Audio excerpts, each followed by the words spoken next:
Bonjour mes amis, que Dieu vous bénisse tous, nous tous, qu'il vienne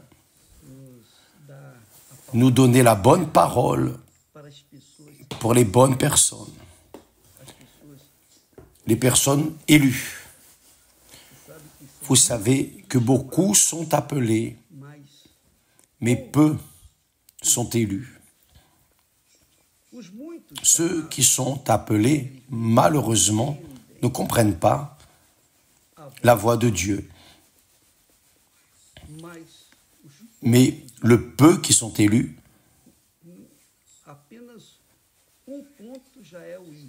juste un point, déjà le I. Ils comprennent à l'instant, rapidement, parce que c'est Dieu qui parle. Bien. Hier, j'étais en train de lire des commentaires de notre méditation.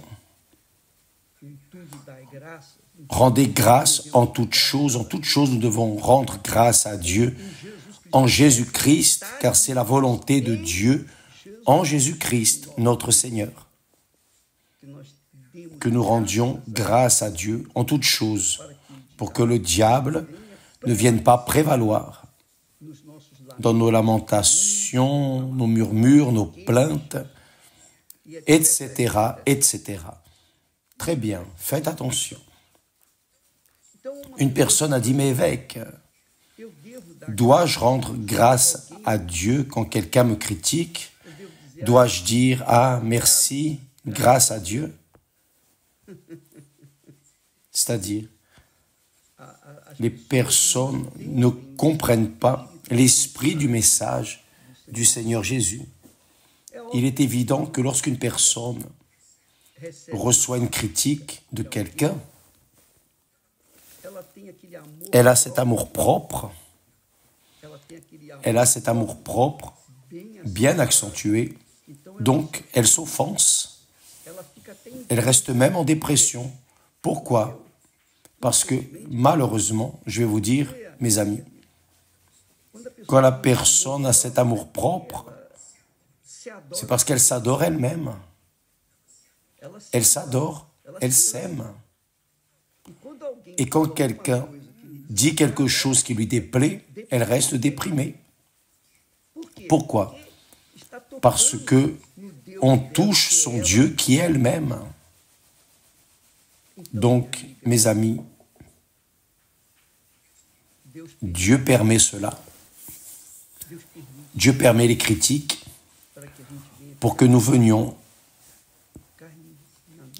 à vérifier, confirmer, je suis erroné, je suis dans l'erreur, parce que j'attendais des louanges et viennent des critiques. Ah, mes amis, vous savez ce que veut dire le mot Dieu? Dieu veut dire celui qui est adoré, vénéré, exalté. Et quand une personne reçoit une critique et se voit par terre, c'est parce que elle est son Dieu. Et là est le grand péché. Donc Dieu permet qu'elle tombe même en dépression. Pourquoi? Parce que Dieu veut attirer son attention et dire, que peux-tu attendre? Qui croit en moi va attendre quoi de ce monde? Qui croit en moi?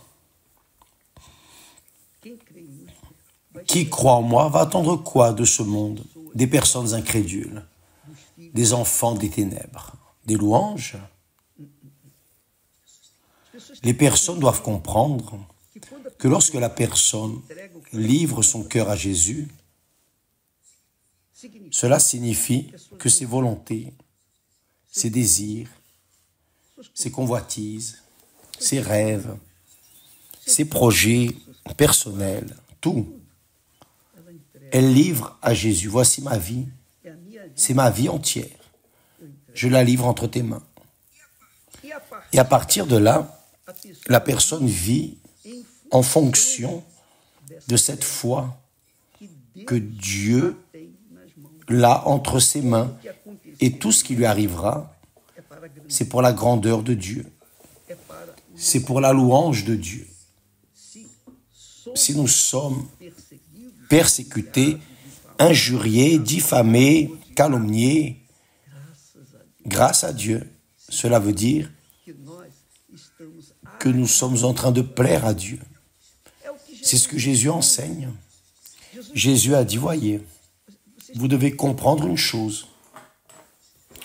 Quand Jésus dit, je suis venu pour que mes brebis aient la vie et qu'elle est en abondance, il ne parle pas de ce monde terrestre.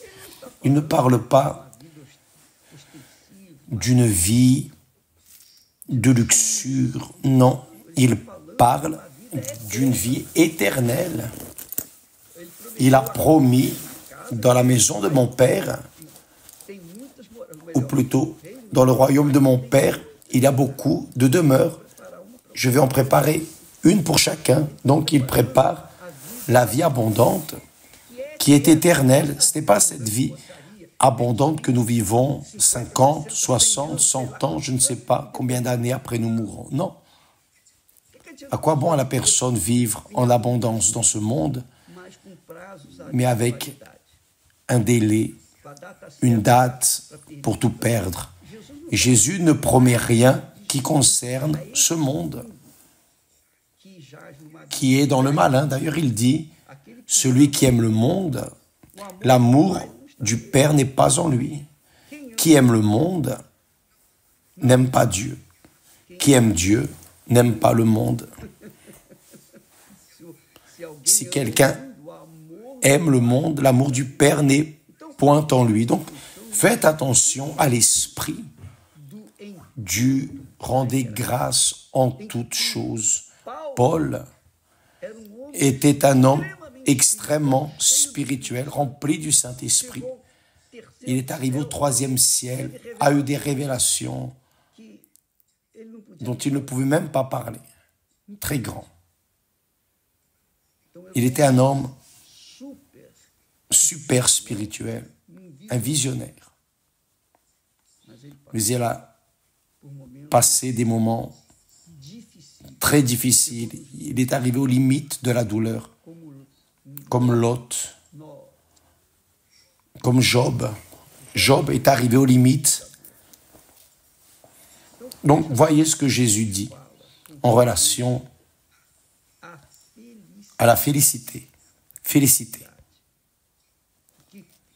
Ce qu'il réserve aux personnes qui ont cette vision, la vision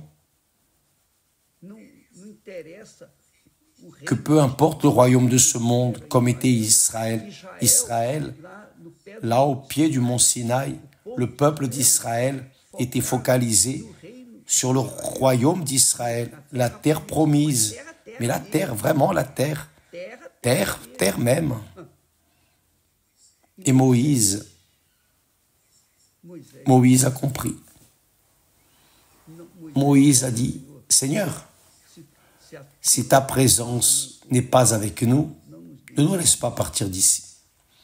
Donc Moïse a compris que le royaume, le nouvel Israël, devait être en lui. C'était le Saint-Esprit, le propre Dieu, en lui, le guidant dans toute la vie dans ce monde, et évidemment, pour toute l'éternité. Mais Jésus a dit à ses disciples, ceux qui croient en lui, ça c'est pour les disciples, pour ceux qui le suivent, pour qui croient vraiment. C'est pas croire de la bouche, non, c'est croire vraiment. Il dit 9 béatitudes, 9 béatitudes.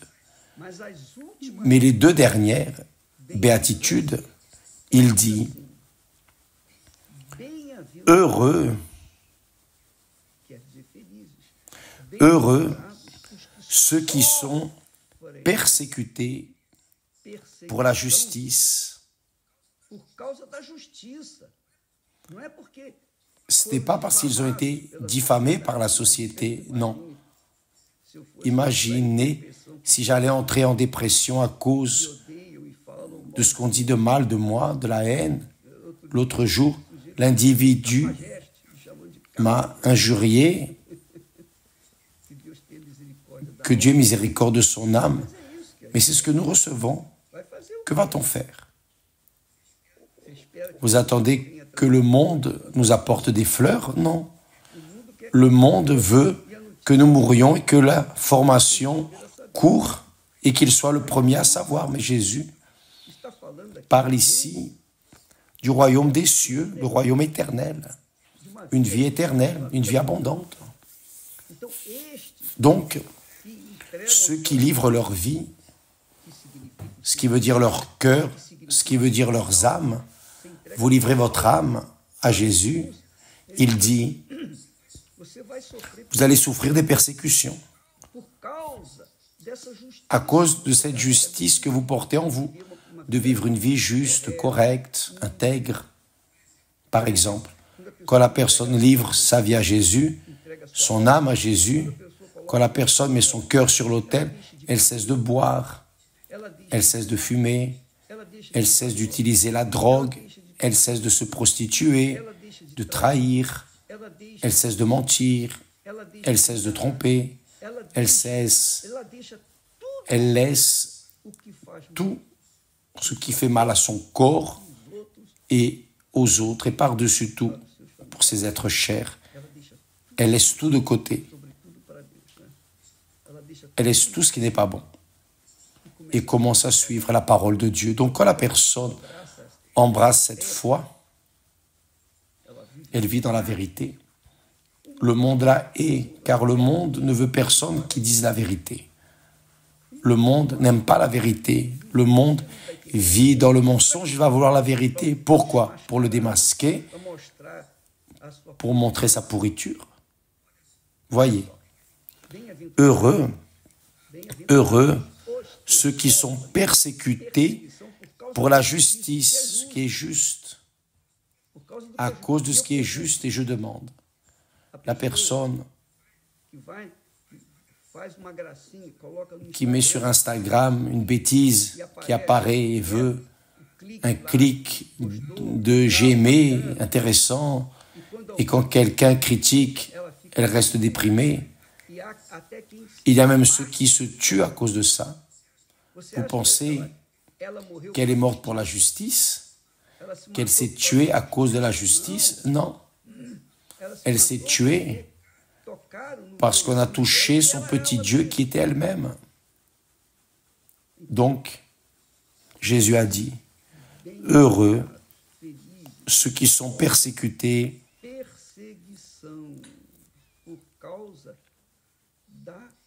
pour la justice, ce qui est juste,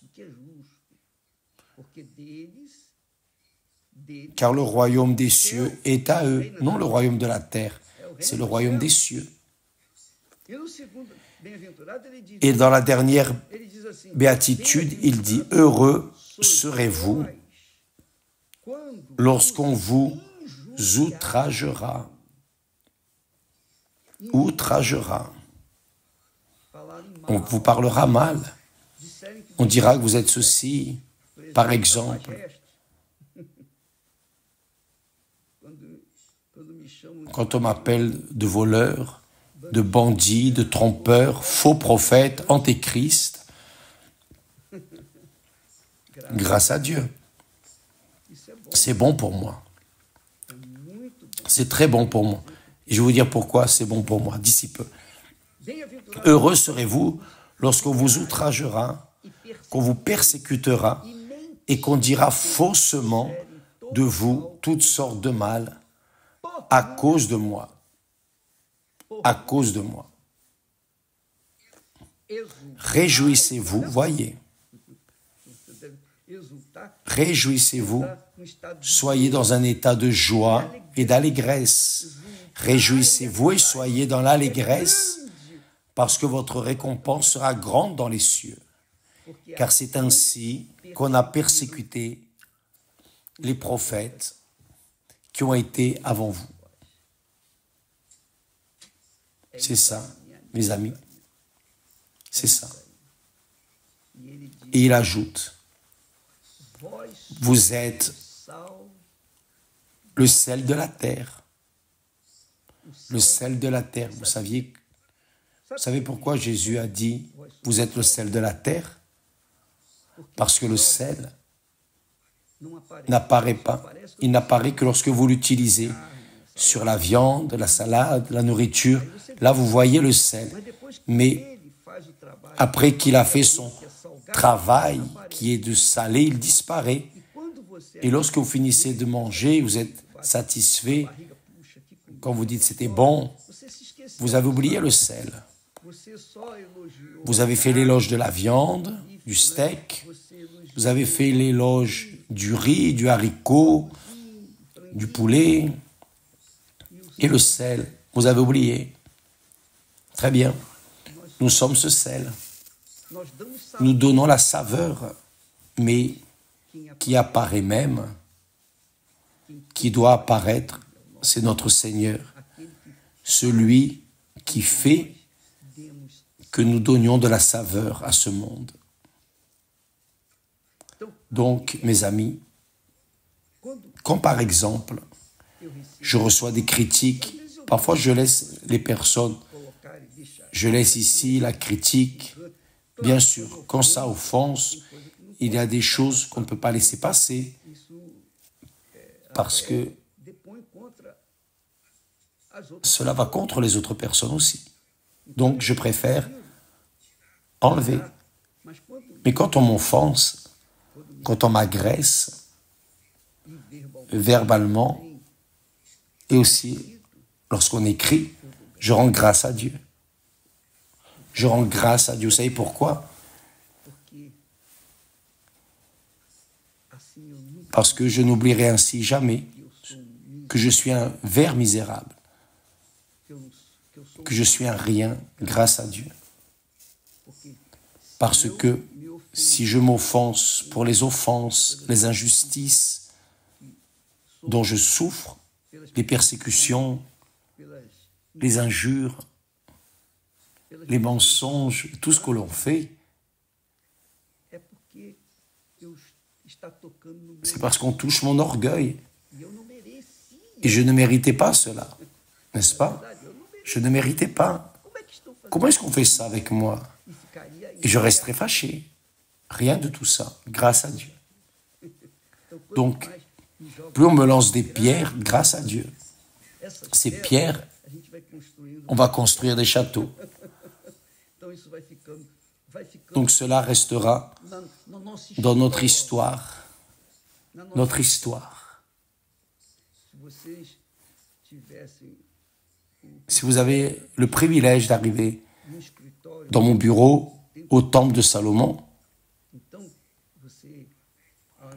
au lieu de voir des cadres, de cours, de diplômes, rien de ça. Mon diplôme, vous savez c'est quoi? Il est là bien droit. Les journaux, quelques journaux, des revues, on a écrit bandit et moi emprisonné. Ça, c'est ma gloire. J'aime cette photo qu'ils ont pris de moi derrière les barreaux. D'ailleurs, ça a été la couverture d'un livre. La couverture d'un livre. Donc, j'aime. Vous savez pourquoi? Parce que plus nous sommes humiliés dans ce monde, plus nous serons honorés par notre Seigneur. Parce que toute humiliation dont nous souffrons, toute, ce n'est pas parce que nous méritons ou cessons de mériter, mais c'est à cause de la prédication de l'Évangile. Nous prêchons l'Évangile, nous parlons de l'Évangile, nous enseignons la parole de Dieu, nous orientons, nous donnons aux personnes ce que Dieu nous donne. Et cela pour moi est une gloire. C'est une gloire, une richesse incalculable, car je sais que je suis en train de parler, je raisonne la parole de Dieu, menant les personnes, rappelant les personnes la parole de Dieu. Et cette parole, lorsqu'elle tombe dans une bonne terre, elle donne du fruit. Elle donne du fruit. Pour toute l'éternité. Non pour cette vie seulement, mais toute l'éternité. Donc grâce à Dieu, quand Paul a reçu des révélations magnifiques de Dieu, il a dit, il m'a été mis aussi une écharde dans la chair, messager de Dieu, non, messager de Satan. J'ai prié 3 fois d'enlever cette écharde et Dieu n'a pas répondu. Dieu n'a pas exaucé sa demande. Dieu lui a dit, ma grâce te suffit, ma grâce est suffisante. L'écharde qui m'a été donnée, dit Paul, pour que je ne vienne pas m'enorgueillir. L'écharde dans la chair de Paul était pour qu'il ne vienne pas à s'enorgueillir, pour ne pas se considérer le tel. Et grâce à Dieu, quand les personnes m'amènent des nouvelles, des informations de persécution, mensonges, haine, jalousie, malédiction, travail de sorcellerie et tout l'enfer, grâce à Dieu, cela me fait sentir ce que je suis vraiment, rien. Mais je sais, j'ai la certitude que la grâce de Dieu me suffit. Pour cela, je rends grâce à Dieu. Grâce à Dieu. Grâce à Dieu. Vraiment. Et Dieu sait que je rends grâce à Dieu. Il sait. Je vous parle, mais il sait déjà que je rends grâce à Dieu. Lorsque l'on me hait, grâce à Dieu. Lorsqu'on m'aime, grâce à Dieu. Parfois, on tombe en tentation et on veut se plaindre et on veut se défendre et après, voilà, Dieu, pardonne-moi. Pardonne-moi. C'est vrai. Grâce, je te rends, mon Père. Parce que vous devez savoir une chose, mes amis. Le christianisme n'est pas un chemin de roses. Jésus a dit que le chemin est étroit, la porte est étroite, et peu sont ceux qui passent par elle. Mais large est la porte qui conduit à l'enfer. Et beaucoup sont ceux qui y entrent.